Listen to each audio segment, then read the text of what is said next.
back to the show. Have you heard of bare knuckle fighting? It's been called the world's fastest growing combat sport. And our next guest has a show about the sport, and she's here to discuss the wellness and health of the players, not only physically, but mentally. So welcome back to the show, Susan Cingari. How are you, Susan? Good, thanks for having me back. Of course. So we were talking beforehand. I've never heard of this sport. So can you tell us a little bit about it and the rise of the popularity of it? Well, bare knuckle kind of hits all levels of people's emotion. It's very raw. That's what the fighters will tell you. You know, first we had the UFC and then the WWE people. Right. But bare knuckle, and they're right behind, growing in popularity. Okay.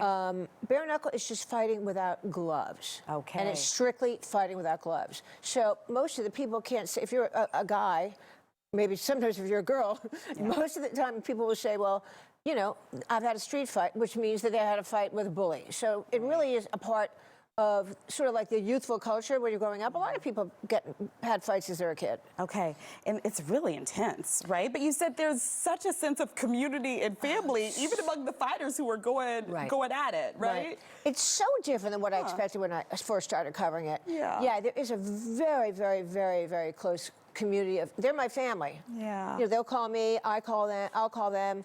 They are really warriors in their own right.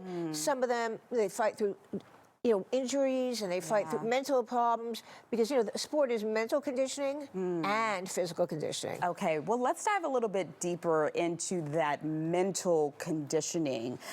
You interview these fighters all of the time. Have they kind of brought you into their world of how they prepare and maybe recover after a really intense fight? What do they do?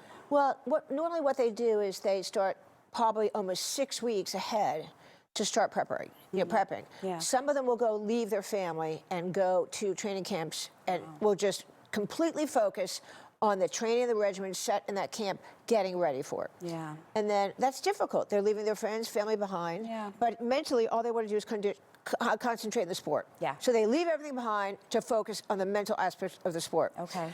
As far as the other ways, the physical aspect, if they're not injured, they'll probably go back to their family. But if they are injured, then they have to take the time to recoup. But they're right back in there as soon as they can. Wow.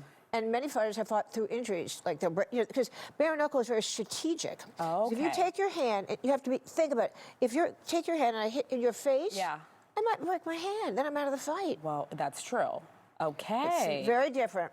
Huh. So what do they do also mentally to just kind of get them ready maybe before a fight? So you're talking about weeks before what they do to prepare, but maybe like the night before or right before, do a lot of them visualize or meditate?